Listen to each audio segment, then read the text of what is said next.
Good evening everybody. तो सबसे पहले संजय संघवी और संजय शाह साहब को बहुत बहुत बधाई, और आप सब लोगों को भी बहुत बहुत बधाई, क्योंकि आप लोग इतने नसीबदार हैं, आपके पास दो दो संजय है। मतलब हम लोग सब धृतराष्ट्र ऐसा नहीं बोल रहा हूँ मैं, लेकिन दो संजय भाई हैं आपके पास। So many congratulations to you. अभी जैसा नीलेश भाई ने बताया, नीलेश भाई ने भय और लालच के बारे में एंड में जो अपना स्टेटमेंट दिया, वो इन्होंने भय और लालच के बारे में बताया आपको। तो भय और लालच को लेकर के इंग्लिश में अगर बोलें फियर एंड ग्रीड या ग्रीड एंड फियर, इसके बारे में आपने सुना होगा, स्टेटमेंट तो सुना होगा, क्योंकि जो दुनिया के सबसे बड़े दिग्गज इन्वेस्टर हैं, the world's most successful investor mister Warren Buffett, आपको मालूम है ना, he is the world's most successful investor. आपने कभी इसके बारे में सोचा है कि बफेट साहब जो इतने फेमस इन्वेस्टर है, इनका सबसे फेमस स्टेटमेंट, मतलब ऐसा कंपनी में you should invest in companies whose return on invested capital is more than the cost of capital. You should invest in companies whose free cash flow growth is more than nominal GDP growth. Buffett साहब का ऐसा सब statement कोई famous नहीं है, पता है ना आपको। मतलब नॉर्मली आपको क्या समझ में आएगा कि अगर किसी ने बोला कि ये दुनिया के सबसे दिग्गज निवेशक है, दुनिया के सबसे सक्सेसफुल इन्वेस्टर है, ऐसा आपको किसी ने बोला, और फिर बोला कि भाई इन्होंने बहुत सारे भाषण दिए हैं, बहुत सारे व्याख्यान दिए हैं, तो इनके बहुत सारे फेमस स्टेटमेंट्स है, बहुत फेमस लिटरेचर है, तो इतना सक्सेसफुल इन्वेस्टर है, तो अपन ऐसा अज्यूम कर सकते हैं ना कि इनका सबसे सक्सेसफुल इन्वेस्टर का सबसे फेमस स्टेटमेंट ऐसा ही कुछ रहेगा कि बाज़ार में पैसा कैसे बनाने का, ऐसा सब स्टेटमेंट रहेगा। लेकिन इतने फेमस और इतने सक्सेसफुल इन्वेस्टर का सबसे फेमस स्टेटमेंट साइकोलॉजी के ऊपर है, फाइनेंस के ऊपर नहीं है। ये पता था आपको?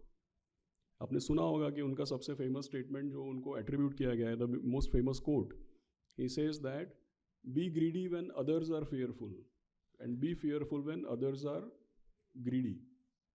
ये स्टेटमेंट सबको मालूम है, एवरीबडी नोज। तो मैं ना ये स्टेटमेंट रिपीट करता हूँ, आप ध्यान से सुनना, क्योंकि इसके ऊपर मेरे को आपको एक क्वेश्चन पूछने का है। तो मैं स्टेटमेंट रिपीट करता हूँ, आप ध्यान से सुनिए। Be greedy when others are fearful, be fearful when others are greedy. ये स्टेटमेंट में सबसे इंपॉर्टेंट वर्ड कौन सा है?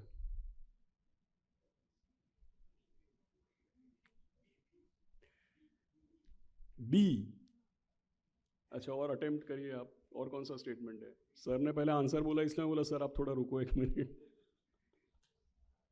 Which is the most important word in this statement? Be greedy when others are fearful, be fearful when others are greedy. Which is the most important word? Others. ऐसा बहुत सोचने के बाद बोले बार बार पूछ रहा है तो कुछ होएगा इसमें। मेरे को जनरली लोग ग्रीड बोलते हैं, फियर बोलते हैं, और तीसरा वर्ड बी बोलते हैं, हमेशा, ये हमेशा होता है। फिर मैं 2-3 बार रिपीट करता हूँ, फिर सब लोग बोलते हैं अदर्स। तो ये एक्चुअली डिफिकल्ट क्वेश्चन नहीं था, ये इजी क्वेश्चन था। डिफिकल्ट क्वेश्चन मैं अभी पूछता हूँ आपको। मेरे को बताओ अदर्स कौन है? Who is this very humble generous person जिसने बोला हम किसने बोला? नहीं, सच बोला, इतना जेन्युइन लोग होता नहीं है कभी। मैं जितनी बार पूछता हूं हु इज अदर्स, तो लोग मेरे को अंग्रेजी में लिटरल मीनिंग बोलते मेरे को छोड़ के बाकी सब। अरे बाबा, आपका इंग्लिश का नॉलेज नहीं चेक कर रहे, फाइनेंस का नॉलेज चेक कर रहे हैं। और आपको जान करके इतना तो समझ में आ गया होगा कि फाइनेंस जो है, देखिए आपको जितना फाइनेंस आप देखते हैं, आप समझिए एक चीज़ कि हम लोग शेयर बाज़ार में पैसा बना के वेल्थ क्रिएट करने की कोशिश करते हैं, राइट। और संजय भाई ने 25 साल में बहुत लोगों का वेल्थ क्रिएट किया भी है। तो आप ये समझ सकते हैं कि भाई सीधा सीधा शेयर बाज़ार जो है ये अर्थशास्त्र का टॉपिक है, right. You know, stock market is directly related to corporate performance and companies are performing in the economy. मतलब आर्थिक व्यवस्था में जो इजाफा होता है, आर्थिक व्यवस्था में जो इजाफा होता है, उससे कंपनियों का मुनाफा बनता है, और जब कंपनियों का मुनाफा बनता है तब उनके शेयर के दाम और आपके फंड की एनएवी चलती है। तो आप समझ सकते हैं कि भाई शेयर बाजार का सीधा सीधा stock market is a subject of economics, correct. लेकिन आप में से कितने लोग को पता है कि पिछले 20 साल में अर्थशास्त्र का जो नोबेल प्राइज है वो ह्यूमन बिहेवियर स्टडी करने वाले को दिया गया है। डिड यू नो दिस और नॉट? आपको पता होगा कि जो, देखिए मैं आपको एग्जांपल देता हूँ, और ये अपने आप में काफ़ी बड़ा कॉन्ट्रडिक्शन है, क्योंकि पिछले 20-25 साल में इकोनॉमिक्स के अंदर बिहेवियरल इकोनॉमिक्स नाम का सब्जेक्ट जो है वो बहुत बड़ा बन गया है। और आपको ये भी पता है कि इकोनॉमिक्स जो है वो साइंस है, लेकिन इकोनॉमिक्स को वो साइंस फिजिक्स केमिस्ट्री वाला साइंस नहीं है, उसको हम बोलते हैं social science. It's a science but it's a social science. तो आप ये समझो कि बफेट साहब जो इतने फेमस इन्वेस्टर है, इनका सबसे important statement return on invested capital या फ्री कैश फ्लो के ऊपर नहीं है। इनका सबसे इंपॉर्टेंट स्टेटमेंट है ग्रीड एंड फियर, इमोशन के ऊपर।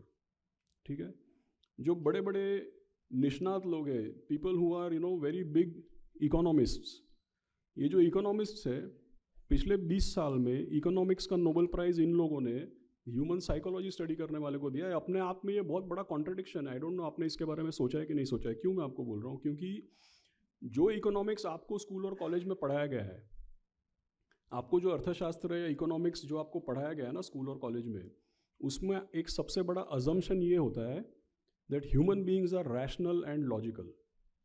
ये अजम्पशन होता है उसमें। और ये अजम्पशन का सबसे बड़ा मापदंड क्या है पता है आपको? जब आपको इकोनॉमिक्स पढ़ाई जाती है, आपको ये सिखाया जाता है किसी भी चीज़ का जब दाम गिरेगा तो उसकी डिमांड बढ़ेगी।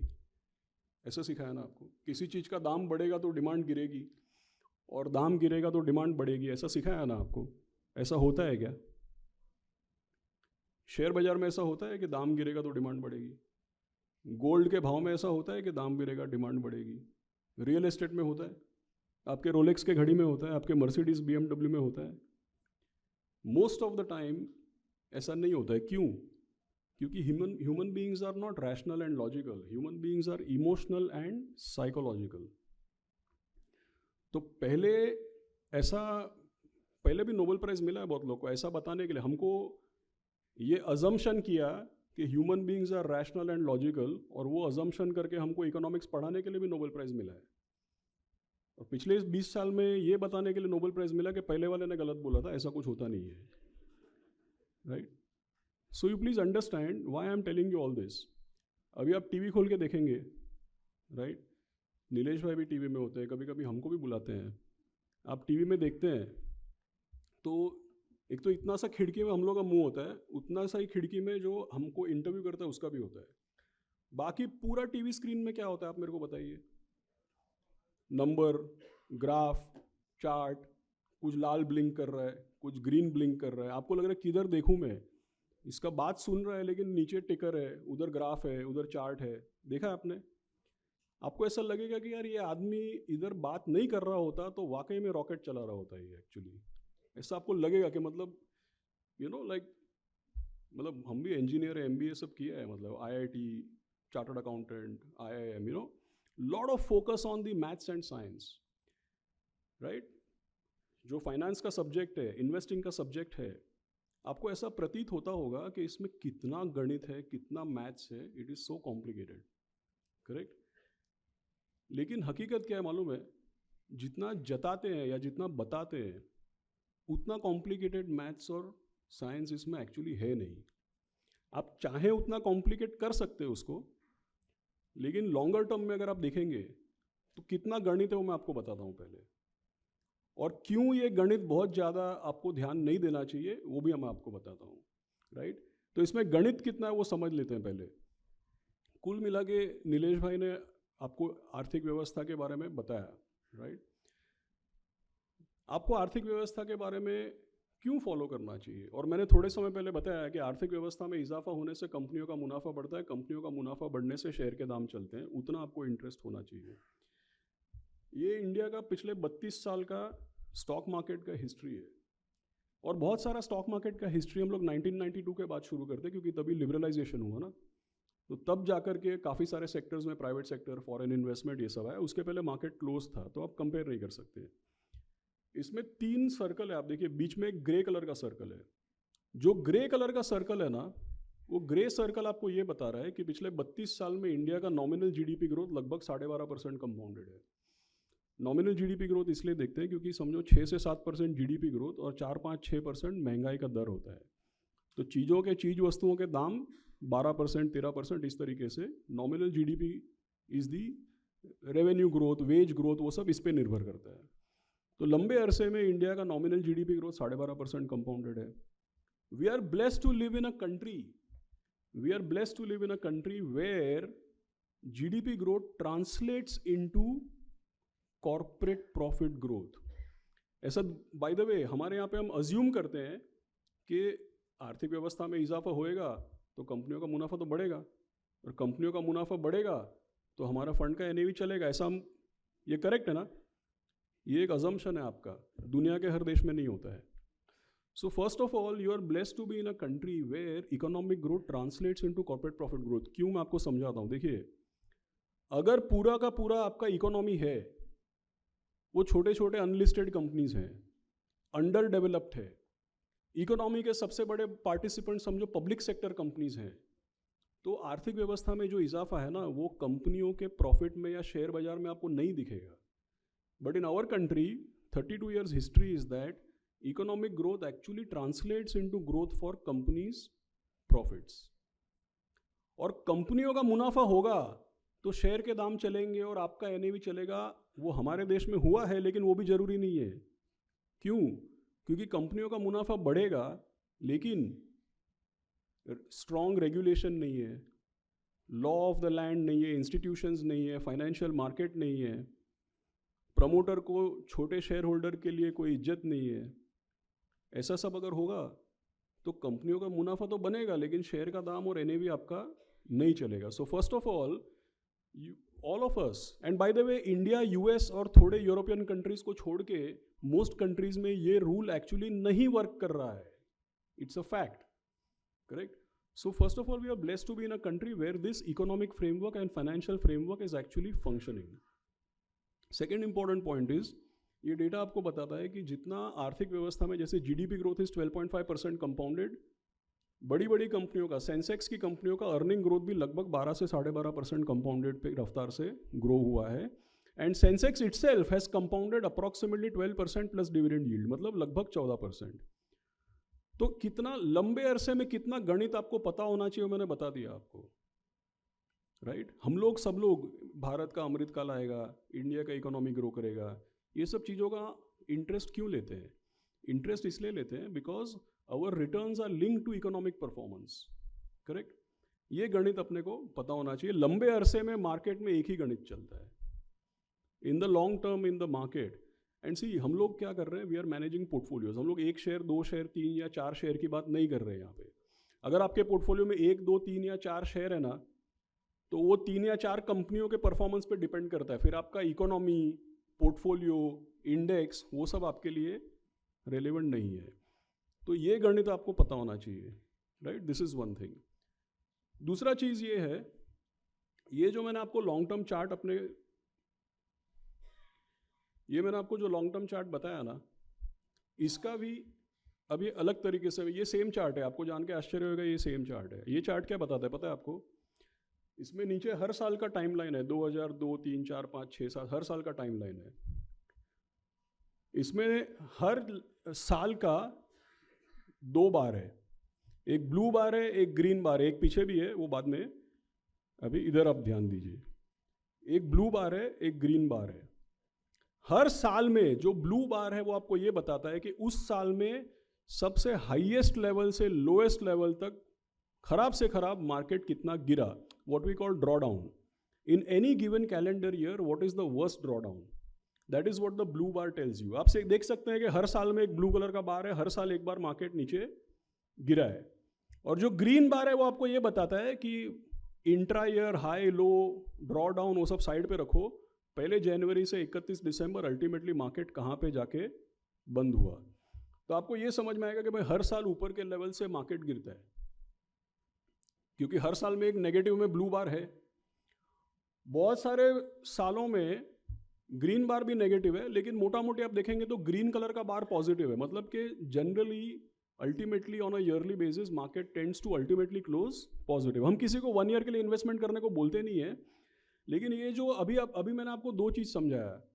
लंबे अरसे में इंडेक्स का कंपाउंडिंग लगभग 14% है, मतलब औसतन 5 से 5.5 साल में इंडेक्स पैसा डबल करता है. That was this first slide which I showed you. ये आपको समझ में आ गया. लंबे अरसे में इंडेक्स का कंपाउंडिंग 14% है, मतलब औसतन 5 से 5.5 साल में इंडेक्स पैसा डबल करता है. औसतन क्यों बोला मैंने आपको? क्योंकि तेजी में 3-4 साल में होता है, खराब समय में 7-8 साल में होता है. अभी ये इन्वेस्टमेंट करने में दिक्कत क्या है पता है आपको? ये बिहेवियर, ये सब का बात क्यों होता है? इन्वेस्टमेंट करने में सबसे बड़ा दिक्कत क्या है कि अरे भाई 14% कंपाउंडिंग होता है लॉन्ग टर्म में, लेकिन हर साल एक बार 12, 15, 18, 20% ऐसे ही गिरता है. मुंबई से पूना लगभग 150 किलोमीटर है, 4 घंटे में पहुंचना चाहिए आपको. लेकिन इधर रूल क्या है कि जितनी बार 50 किलोमीटर चलेंगे ना, उतनी बार रुक के 25 किलोमीटर उल्टा आने गए, फिर से चालू करने गए. That is the problem. So people are not able to sustain. और दूसरा चीज क्या है कि सबका पैसा निफ्टी में है नहीं. वैसे अपना सबका पैसा किधर है? सबका small cap, mid cap. Small cap, mid cap को आप देखो, हर साल ऊपर के लेवल से 25-30% गिरना नॉर्मल है. आप मिड कैप को देख लीजिए. ये मिड कैप, इसके पहले का जो चार्ट है, दिस इज स्मॉल कैप, इसके पहले है मिड कैप. मिड कैप का चार्ट देखिए, तो ये तीनों chart, Nifty, mid cap and small cap, तीनों चार्ट आप देखेंगे तो आपको कुल मिला के क्या समझ में आएगा? If it is large cap, उसका वॉलेटिलिटी इतना है कि हर साल ऊपर के लेवल से एक बार 12, 15, 18% ये गिर सकता है. मिड कैप है तो ऑन एन एवरेज ऊपर के लेवल से 20-25% गिर सकता है. और स्मॉल कैप अगर है तो ऑन एन एवरेज हर साल ऊपर के लेवल से 25-30%. इस साल भी highest level to lowest level small cap 23% down था. अभी भी स्मॉल कैप अपना प्रीवियस हाई को रिकवर नहीं किया है. करेक्ट? You understood this? तो अभी तक आपको इतना तो समझ में आ गया ना कि मार्केट में कुछ चीजें एकदम फिक्स्ड है. फिक्स्ड मतलब वो वाला फिक्स नहीं जो आप क्रिकेट का बात करते हैं. फिक्स्ड मतलब तय है, राइट? वरना आजकल केयरफुली बात करना पड़ता है हर चीज के लिए. लोगों को लगता है कि सब, कुछ लोग है ना, अगर आपको मार्केट में पैसा बनाना है ना, it is healthy to be sceptical. हाँ, it is very unhealthy to be cynical. कुछ लोग को हर जगह पे भूत दिखता है, तो ऐसा लोग से थोड़ा आप बच के रहो. इसलिए मैंने क्लैरिफाई किया कि 3-4 चीजें मार्केट में तय है मतलब तय है, फिक्स मतलब फिक्स नहीं है. 3-4 चीजें मार्केट में तय है. क्या तय है? लंबे अरसे में 14-15% का कंपाउंडिंग है, ऐसा हुआ है, right? First thing. Second thing, लंबे अरसे में 14% कंपाउंडिंग है, औसतन 5-5.5 साल में पैसा डबल होता है, वो सब बराबर है. लेकिन वो लंबे अरसे में वो रिटर्न देते देते हर साल ऊपर के लेवल से एक बार 15-20% गिरता भी है. तो 4-5 चीजें तो अभी इसमें तय है ना कि लंबे अरसे में कितना कंपाउंडिंग आएगा वो फिक्स्ड है. लंबे अरसे में अच्छा कंपाउंडिंग देता है, लेकिन हर साल ऊपर के लेवल से एक बार गिरता है, वो भी फिक्स्ड है. गिर के फिर उठता है, वो भी फिक्स्ड है. गिरेगा तो आपको कैसा फील होएगा, वो भी फिक्स्ड है. उठेगा तब आपको कैसा फील होता है, वो भी फिक्स्ड है. सब फिक्स्ड है इसमें. तो कौन सा चीज फिक्स नहीं है? What is causing the trouble then? If everything is so fixed, if everything is so predictable, then what actually is causing the trouble? कौन सा चीज फिक्स नहीं है? एक ही चीज इसमें फिक्स नहीं है, वो आपको इसमें दिखेगा. एक ही चीज में फिक्स नहीं है कि कौन से कारण की वजह से गिरेगा, ये फिक्स नहीं है. लंबे अरसे में कंपाउंडिंग होएगा, वो फिक्स है. हर साल ऊपर के लेवल से एक बार गिरेगा, वो भी फिक्स है. गिर के फिर उठेगा, वो भी फिक्स्ड है. देखो सब एक्सपीरियंस लोग हैं इधर. ऊपर जाएगा तो आपको कैसा फील होएगा, फिक्स्ड है. नीचे आएगा तो आपको कैसा फील होएगा, वो भी फिक्स्ड है. तो कौन सा चीज फिक्स नहीं है बताओ मेरे को? किस कारण से गिरेगा, वो फिक्स नहीं है. अभी संजय भाई ने हम लोगों को नवंबर 2025 में बुलाया, तो हम लोगों को ट्रम्प साहब, टैरिफ, ये डिस्कस करने गए. अगर संजय भाई पिछले साल बुलाते तो हम आपको बताते हमको कोएलिशन पॉलिटिक्स के बारे में कितना समझ में आता है.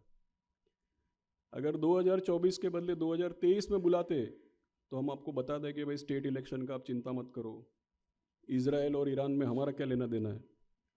अगर आप 2023 के एंड में नहीं शुरुआत में बुलाते तो हम लोग सिलिकॉन वैली बैंक के बारे में आपको बताते कि चिंता मत करो, वो लेमन नहीं बनेगा. अगर 2023 के शुरुआत के बदले 2022 में बुलाते तो हम आपको बताते $130 तेल है तो उससे क्या हो गया, उससे ज़्यादा तो हमारा सॉफ्टवेयर का एक्सपोर्ट होता है. अगर 2022 के मिडल में नहीं स्टार्टिंग में बुलाते तो हम लोग यूक्रेन और रशिया का चिंता कर रहे होते, और 2021 में बुलाते तो हम सेकंड लॉकडाउन का बात कर रहे होते। तो क्या है कि बहुत सारा चीज़ फिक्स्ड है, एक ही चीज़ फिक्स नहीं है कि अगले साल आपको कौन सा सब्जेक्ट में पीएचडी करने का है, वो फिक्स नहीं है, ठीक है। और वो सब्जेक्ट का तैयारी आप कर नहीं सकते। क्यों नहीं कर सकते?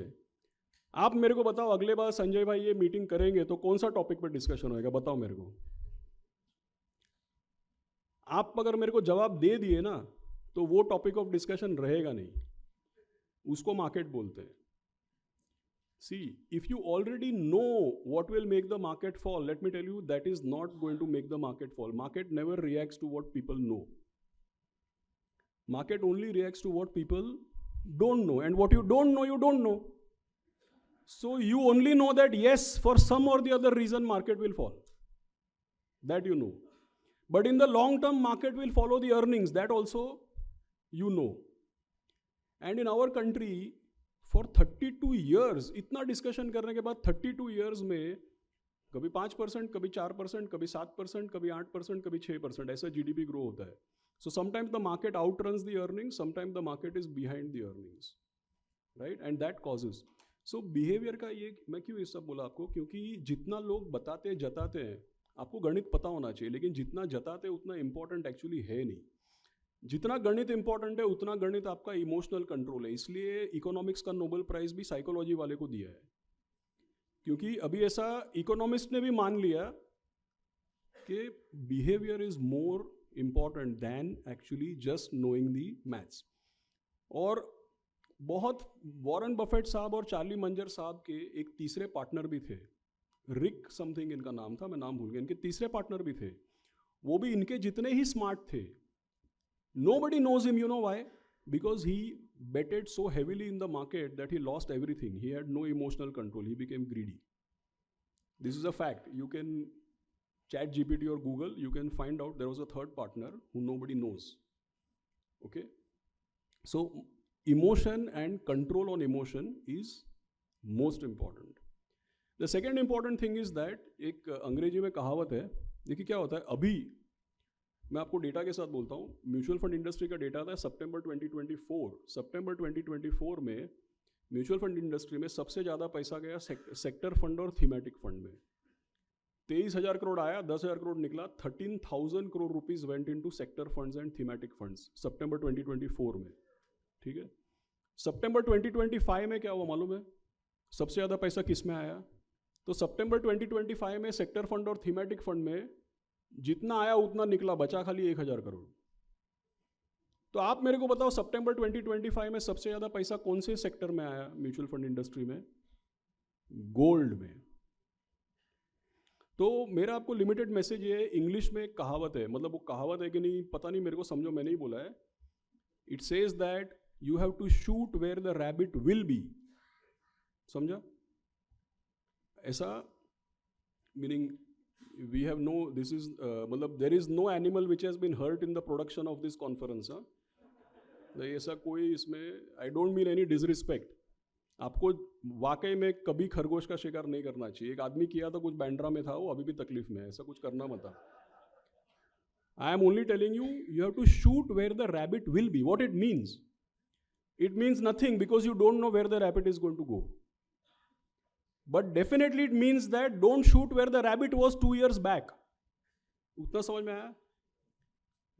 देखिए, खरगोश का शिकार करने के लिए आपको निशाना वहां बांधना चाहिए जिस तरफ खरगोश दौड़ेगा। खरगोश किस तरफ दौड़ेगा आपको मालूम नहीं है, लेकिन ये स्टेटमेंट से इतना तो आपको समझ में आया ना कि भाई 2 साल पहले जिधर था उधर गोली नहीं चलाने का। सो अगला सेक्टर कौन सा चलेगा, आगे जाके लार्ज कैप चलेगा कि स्मॉल कैप चलेगा? There is no way to know, you will not know. So stop chasing your own tail. There is no end to it. So actually what you have to do is you invest in diversified funds and you stick to it. क्योंकि, और last चीज मैं आपको बोलता हूं, अगर आपको लगेगा कि ये ऐसे ज्ञान दे रहा है मेरे को, तो तुम बस ये सब छोड़ो। ऐसा तुम मेरे को, अगर आप मेरे को ऐसा बंदूक इधर खरगोश के बदले मेरे को बंदूक लगाएंगे और बोलेंगे नहीं तू बोल क्या करने का, ऐसा सब तू ज्ञान मत दे, तो the least you can do is के भाई वो खरीदो जो कोई नहीं खरीद रहा है। लेकिन वो करने का किसी का हिम्मत नहीं होता है। तो या तो ऐसा करो जो कोई नहीं कर रहा है, मतलब जिसको सब गाली दे रहे हैं वो खरीदो, वो होएगा नहीं। तो कम से कम सब खरीद रहे वो तो डेफिनेटली मत खरीदो, क्योंकि अभी आपने ही बोला था ना कि अदर्स, तो definitely don't be in the others. This is something which is very very important. और ये सब जो मैंने डेटा देखा है आपको इतना तो समझ में आ गया, बहुत लोग SIP करते रहेंगे, lot of people do SIP। जो SIP करते हैं उसको एवरेज रिटर्न आता है, लेकिन हम लोग को एवरेज, अभी मैं आपको एक एग्जांपल देता हूँ। इधर कितने लोग हैं जो अबव एवरेज ड्राइवर है? How many of you are above average drivers? नहीं, ऐसा ट्रिक क्वेश्चन नहीं है, आप जेन्युइनली आपको ऐसा लगता है तो आप बोलो। How many of you are above average parent?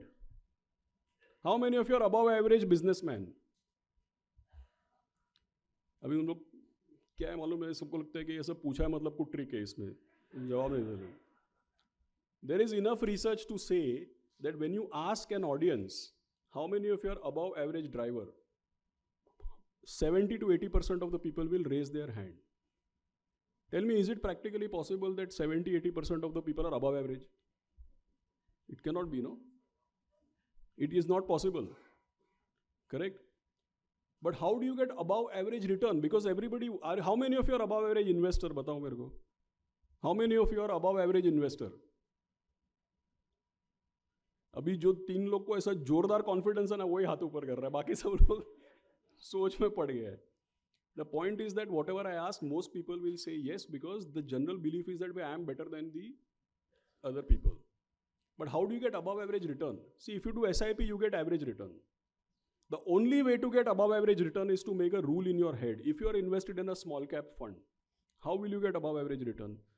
आपका SIP 12 महीना चल रहा है, आप अपने माइंड में रूल बना लो कि बॉस ऊपर से अगर NAV 15% गिरा ना तो मैं 2 इंस्टॉलमेंट और डालेगा। That should be your rule, actually that should be your rule. क्योंकि I will tell you the last part, I will tell you why. आप सब लोग रोलर कोस्टर में गए, इसमें तो हाँ बोल सकते, कोई ट्रिक नहीं है इसमें। रोलर कोस्टर में गए हैं आप सब, आप मेरे को बताओ रोलर कोस्टर जब ऊपर जाता है आपको कैसा लगता है? सी, प्रैक्टिकली आप प्रत्यक्ष आप इसको इमेजिन करिए, जैसे अगर आप हांगकांग के डिज्नीलैंड में है तो आपको पूरा दरिया दिखेगा, ऐसा ठंडा हवा आप पे चलेगा, बाल उड़ेगा आपका, राइट? ऊपर जाएगा, आपको खुशी होगी, you will be very happy, you will feel, मतलब आपके साथ वाइफ, गर्लफ्रेंड, पार्टनर जो भी है, आप बोलेंगे अच्छा हुआ ऐसा हम लोग, it's good that we plan this, once in a year we should do this, if it was left to me it would never happen, I came because of you, thank you very much, it's a great decision, we should do it once in a year. ऐसा ऊपर ऊपर जाएगा तो आप when you are very happy, उसके बाद क्या होता है बताओ मेरे को? उसके बाद नीचे जाता है। जब भी नीचे जाता है तभी आपका क्या इमोशन होता है, आप बताइए मेरे को? When it goes down, what is your emotion? अरे तुम्हारे वजह से आया मैं, this is not my idea of a holiday, अपन ही पैसा दे रहे, अपना पानी पानी हो रहा है, ऐसा बोलेंगे ना। ये रुकेगा कब और मैं निकलूं इधर से? हाँ, नहीं रुकेगा तो धरती फटेगी, पता नहीं कहाँ जाएगा। That's how you feel. Now you tell me logically, when you are at the most fearful, उसके बाद क्या होता है? उसके बाद ऊपर जाता है ना। अब आप मेरे को लॉजिकली बताओ, जब सबसे ऊपर है और आप खुश थे तभी क्या होना चाहिए था आपको? जब आप ऊपर, नहीं सीधा शेयर बाजार पे मत आ जाओ, मैं क्या बोल रहा हूँ थोड़ा प्रोसेस फॉलो करो। ये हम लोग मैथ्स में इंजीनियर है, इधर स्टेप्स का भी मार्क्स है, सीधा आंसर लिखेगा फेल कर देगा। वो भी नॉर्मल इंजीनियर है, केमिकल इंजीनियर है, उसमें तो स्टेप्स ही चाहिए सीधा, मतलब you can not just land up with the solution, ऐसा नहीं बनता है, you have to follow the process, पूरा डिस्टिलेशन होना चाहिए पूरा। सो at the highest point when you feel very happy, ideally you should have been scared, because from there it is going to go down. When you are at the height of fear, ideally you should be happy, because you know कि इसके बाद ऊपर जाएगा। आपको मालूम है human beings और animals में सबसे बड़ा डिफरेंस क्या है? बहुत सारा डिफरेंस है, major difference, main difference. The main difference is a word called meta thinking. We are the only species, barring few chimpanzees, but उनका KYC नहीं होएगा, they are not allowed to invest. So barring few chimpanzees, we are the only species which can think about thinking. मेरे एक boss हैं जो बहुत famous है, His name is literally associated with the market. In 2013, I went with him for a meeting. 2000, see बहुत लोग को लगता है 2000, 2008 और 2020 खराब था. जो मार्केट में उसको आप पूछो 2013 बहुत खराब था. क्यों मालूम है? क्योंकि 2008 में निफ्टी 6700 6600 था ना, 2013 में भी निफ्टी 5200 था. ऐसा मतलब ये सब लॉन्ग टर्म चार्ट हमारा क्वेश्चन में आ गया था. वैसा that was how bad it was. And when things are bad in our job, the biggest difficulty is not our money or our job. Our biggest difficulty is we are constantly talking to people who are down by 30-40%. Right? तो हमको faith है, but we are consistently meeting people who are questioning the process and the faith. So 2013 was one such period. So I went with him, this famous boss of mine, went with him for a meeting. And in the meeting also people were saying, अरे सब खराब हो रहा है, आप तो ऐसा बोल रही हो, right? After the meeting he came out, he sat with me in the car, he said, आशीष मेरे को लगता है अभी मार्केट ऊपर जाएगा. वैसे क्या मजाक कर रहे हैं अभी इतना तो आप. बोला आपको क्यों ऐसा लग रहा है मार्केट ऊपर जाएगा? बोलो क्योंकि अभी तो मेरे को भी डर लग रहा है. See, now this might sound funny to you, but think logically. What is this brilliant person saying? He is thinking about how he is feeling.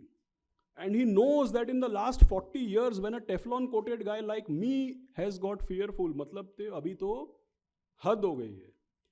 तो everybody needs to be very conscious. इसलिए मैंने आपको पहले क्या बोला, ऊपर जाएगा तो आपको कैसा महसूस होएगा, नीचे जाएगा तो कैसा महसूस होएगा, ये फिक्स्ड है. लेकिन आपको जैसा महसूस होता है उसके बारे में आप सोचते कितना हो, वो इंपॉर्टेंट है.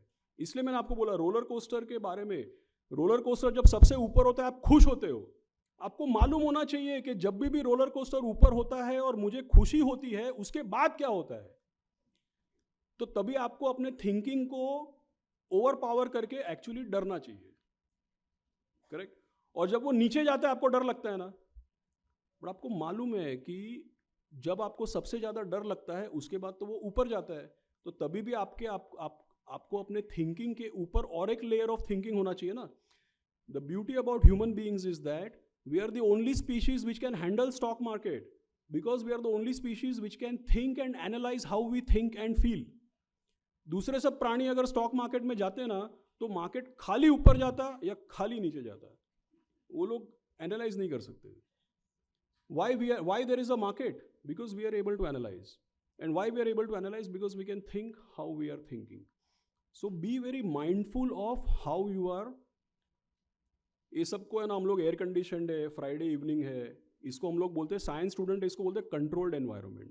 मतलब अभी आप यहाँ से सुन रहे हैं मेरे को, एसी अच्छा चल रहा है, कंफर्टेबल है, 5 स्टार होटल है, फ्राइडे इवनिंग है, फोन नहीं बज रहा है, मैं जो बोल रहा आपको सीधा इट इज समझ में आ रहा है आपको. मंडे मॉर्निंग अगर आप फोन में स्क्रीन देखे और मार्केट 2% नीचे है ना, मैं जो बोला आप सब भूल जाएंगे, क्योंकि वो लाइव एनवायरनमेंट है. इन अ कंट्रोल्ड एनवायरनमेंट सबको सब समझ में आता है. लाइव एनवायरनमेंट मार्केट 2% नीचे खुला ना, आप सब भूल जाएंगे. तो याद रखना, you are suppose to think about. So क्या होएगा, आप SIP चलाएंगे, सब लोग का SIP ऊपर में बराबर चलता है. जैसे 20% नीचे आएगा ना, बोलेंगे संजय भाई वो रोक दो थोड़ा, अपन बाद में, अपन अगले महीने मिलने वाले हैं ना तभी देखेंगे. अरे भाई जब 20% नीचे है तो 2-4 इंस्टॉलमेंट ज़्यादा डालने का है. Right. That is the meaning that you have to. मेरे को भी मालूम है 100 का 80 होएगा तो डर लगेगा, लेकिन जब डर लगेगा तब आपको क्या याद रखने का है कि जब मेरे को डर लग रहा है, मतलब मैं ये नहीं बोल रहा हूँ कि हर 2% फॉल में आपको डर लगता है तो आप कुछ, ऐसा नहीं. देयर इज दैट मूवी ना, बोला जब ऐसा लगता है ना कभी कभी लगता है कि अपन ही भगवान है, तभी डर जाना. उतना आप स्मार्ट है नहीं एक्चुअली. और कभी कभी आपको लगता है ना, हे भगवान गलत जगह में आ गया मैं, संजय भाई पता नहीं क्या बोल दिए, तो करने का नहीं है. तभी आप याद रखना कि इतना, जैसा नीलेश भाई ने भी बोला कि जो बहुत मंदी करता है ना उसको वो जियो वर्ल्ड ट्रेड में लेके जाते हैं, जो बहुत तेजी करता है उसको सामने का पिक्चर दिखाते हैं. वो that is the psychology you should actually always keep in mind. जब आपको बहुत कॉन्फिडेंस रहता है ना, when people are very confident, उसके आप मेरे को बताओ आपको सबसे ज्यादा कॉन्फिडेंस कब आता है? जब पीछे का रिटर्न बहुत अच्छा है, उसके बाद क्या होएगा आपको वो समझना चाहिए. So investing is very difficult because you have to invest a lot when you are not confident, and when you are very confident you have to be careful. Right? That is extremely important. लोग कैसे करते हैं, और मैं ऐसा नहीं बोल रहा हूँ कि नीचे के लेवल में लोग पैसा नहीं डालते. मार्च 2020 में घुस गया 40%. मैं ये नहीं बोल रहा हूँ कि आप लोग पैसा नहीं डालते हैं. फ़ोन करेंगे ना कि सर 40% डाउन है, आपको पैसा डालना चाहिए, तो बोलेगा आज नहीं, कल नहीं, अभी नहीं, बाद में नहीं. फ़ोन नहीं उठाएगा. फिर 10 बार फ़ोन करेंगे, फिर बोलेगा सर डालना चाहिए, बोल रहे 40% डाउन है. तो जिसके पास 10 करोड़ रुपए है ना, वो बोलेगा ठीक है आप बोल रहे तो 5 लाख रुपए डाल देते हैं. फिर क्या होएगा? आप बताओ फिर क्या होएगा? अभी वो ऐसा डरते डरते डाला है तो थोड़े दिन में 5 लाख का 10 लाख हो जाएगा. फिर क्या होएगा? आप बताओ मेरे को. एकदम गंदे लेवल में 5 लाख डाला, 5 लाख का हो गया 8-9 लाख थोड़े समय में. उसके बाद क्या होएगा मालूम है? उसके बाद वो लेवल में 5 करोड़ का चेक आएगा.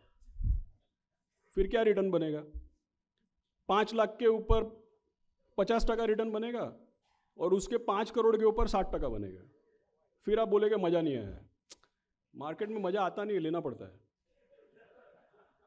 You have to extract the return from the market. Market is not going to serve it on a platter. And for that, overriding your feelings and emotions is very important. Okay, thank you very much. I wish you all the best. Thank you.